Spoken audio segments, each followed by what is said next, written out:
જય શ્રી કૃષ્ણ। તો આજની રેસીપી હું તમારી સાથે શેર કરું છું। પહેલાં તમારે મરી નાખવાના, પછી લસણ, પછી નાખવાનું મરચું, સ્વાદ અનુસાર નમક, એ બધાને એકદમ મિક્સ કરીને એની પેસ્ટ બનાવી નાખો। એ તૈયાર થઈ જાય તો એના અંદર થોડુંક પાણી નાખવાનું ને સ્વાદ અનુસાર હળદર મરચાં બધું નાખો।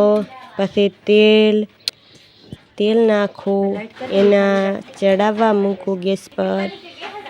જ્યારે ગરમ તેલ થઈ જાય તો રાઈ જીરું, તમે બીજું નાખતા હોય તો મને જરૂર જણાવજો। હું તો આટલું જ નાખું છું। પછી આપણે બનાવેલી પેસ્ટ અને તેલમાં વઘાર કરી લઈશું। એ બરાબર ચડવા દઈશું। 5 મિનિટ થાય એટલે થઈ જશે તમારો વઘાર તૈયાર। એકદમ અંદર તેલ છૂટું પડી જાય ત્યારે નાખવાનું વધારે પાણી।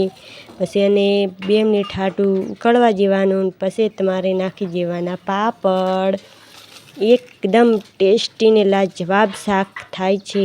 આ એકવાર જરૂર કરી ને એકવાર કમેન્ટમાં જરૂર લખજો કે હા આ શાક ખાવાની મજા આવી જઈ।